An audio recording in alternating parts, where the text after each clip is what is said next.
I just gave myself a £24,000 per year pay rise by increasing my rents, but I made a massive mistake. That pay rise should have been more like 60, 70K because I took too long to increase my rents. And the reason I took a long while is because one, probably a little bit of laziness. Two, I didn't want to rock the boat with the tenants, and I thought, look, let's look after them tenants. Let's not really push them away too much. But it didn't help them out because now there's a massive discrepancy between what the rents are now and what they've risen to, and the tenants can't afford to jump up that quickly. So if you're a landlord, I really advise you to incrementally do rent reviews every year. So at the moment, there's a massive opportunity in the market with landlords exiting the market, and as a result it's pushed the rents up massively. There is a massive opportunity as well buying tenanted properties, and what I'm doing in this video as well is go over some of the steps that you need to be looking out for if you're buying these tenanted properties and how you can turn these tenanted properties around.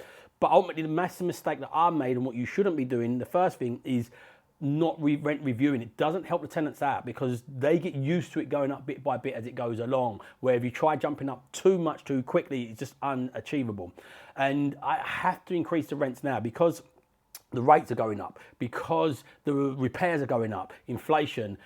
Like, you've got no choice as a landlord to increase them. And this is partly one of the reasons a lot of landlords are exiting the market. They find it difficult to do these rent increases to where they should be. Also, a lot of these landlords own these properties in their own name, Section 20, and in Section 24, the inability to offset your tax if you own them in your own name and you're a high rate taxpayer is another reason they're thinking this is just a pain in the bum. And it's, even if you give notice, obviously the laws around renters reform or rights, whatever they change that name to, is also making it much more difficult to get tenants out. So even if you've got tenant out of a property, one of the dilemmas I was faced with as well, and I think to myself is, okay, if I move a tenant out, even if they can't afford it, tenant's been in there for 10 years. So probably definitely needs a new paint, new carpets. So just that in itself is probably, you're looking pushing towards 5K. Some of these cases, the kitchens 10 years ago was slightly dated, and today they're definitely dated. So new kitchen in a lot of these, again, you're looking at 4 or 5K for that. So you could be staring down the barrel of like a 10, 15K refurb to increase the rents £200. There's a lot of these properties are like £250 behind where they should be. But then to do that full work, you're like, is that really worth it? But that said, to get the maximum rent, you'd have to do the work. Even in their current condition, there's still lots of my properties was between probably £100 to £200 lower than they should have been. And what I should have done is incrementally increase them. But I am not looking to exit the market. I'm staying in. I understand the market. I'm structured correctly for that as well, and I've got the right education for that. But there is a massive opportunity with landlords that want to sell up. So when you buy these properties, one, the challenge you'll have is have a sitting tenant in there. And ultimately, because of that reason, because the rates are higher, the landlords are having to sell cheaper. And even they empty them out. At the time they've sold it, it's sat empty, they've paid the mortgage. Sometimes it's too difficult for them. So buying these properties with sitting tenants in, there is a massive opportunity, but you need to do these things. Number one, you need to be able to reference a tenant to make sure they can afford the current rent, make sure also get the proof that they've been paying their rent. But the referencing element of it, even if you've got proof of them paying the rent, is really important because you want to get rent insurance. Number two, you've got to make an incremental jump up plan. So you might go in there buying this property cheap as a new landlord and a new owner of the property. You might say, we're going to repair the kitchen. Are you happy for us to increase the rent if we increase the standard of your living? And negotiate with them and see where you can push that to.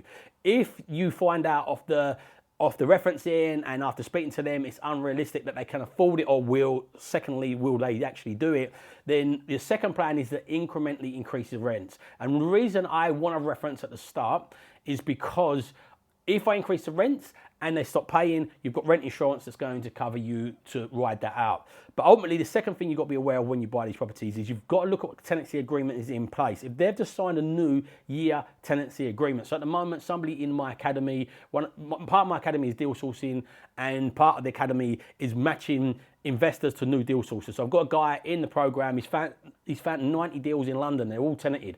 And I found a buyer that will turn these into social housing units so it makes these properties work. The landlord wants to exit for the same reasons I mentioned earlier on, but as a social housing provider, they could increase the rents with emergency accommodation and make this portfolio work. But he's got brand new 12 month leases on these. So what you have to do is ultimately look at where the lease is at, and ultimately, or the AST, not the lease, because you have to honour that when you take over it. You can potentially negotiate or get the owner to negotiate with them to surrender the tenancy so you can sign a new one up when you go in place. But a lot of tenants, especially if they're on a decent rent level, are not going to probably do that. So you need to then factor in that the time period until you can start increasing the rent for the numbers. You can't think, okay, because the market rent is this much money, I can factor that in from day one, because you won't be able to jump that up. So make sure you factor in and factor in that period, and factor that into your offer and your buying costs and into your negotiation to say, hey, we can't increase these rents for this period of time. Obviously, that gives you negotiation power. Then also what you want to be doing with them is making sure, if you are going to try and rehome people, give them options, give them plenty of notice where you say, hey, these are the other options on the market, give them plenty of notice, make sure you give them a reference and give them a long enough time horizon to be able to re-navigate that. But make sure you negotiate these correctly and factor in the time it could take, and also factor in, if you have got difficult tenants that haven't been paying, you can still buy these, but you've got to factor in the time it might take to get them tenants out. And also the final thing you've got to factor in is the change of laws with the renters reform of how Section 21 going away, basically. So there's a few things to think about, but there is a ginormous opportunity within these. But first thing is, if you buy these or you buy a property that's not tenanted, make sure every year you do a rent review. At the moment, rents are going in one direction. It seems like the pace of the growth is slowing down a little bit, but they are just going up, and I can't see that stopping anytime soon. There is more landlords exiting the market than entering the market.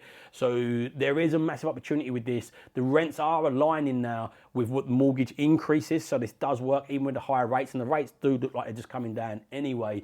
And these older landlords, and some of these landlords are not structured correctly, have just had enough. I was speaking to a landlord at a conference the other day that I was at, and I said, how come you're selling? Because Section 24. Look, we're just old, we're done, we've got a lot of equity in there, it's time to cash in, we want out. And they own a lot of them in their own name. The restructuring of that is very, very difficult, costly and time consuming, and a minefield to understand it. So yeah, as I said, ginormous opportunity at the moment. Really, really take this opportunity, because I feel we're in a unique time where we're in a buyer's market, and how long that will last and nobody knows. But definitely get out there and take advantage of it, but just make sure you understand and know what you're doing. If you found this video useful, make sure you give this page a like and a follow. Please share it out. My wife lived my terms. My mission is to help as many people live on their terms, using property education as a vehicle to do that. So share this out to somebody you think might find this valuable. But remember, if you don't evolve your ideas, you're never going to live on your own terms. So evolve your ideas, live on your own terms, and make sure you watch this video here that YouTube is suggesting that you'll like next.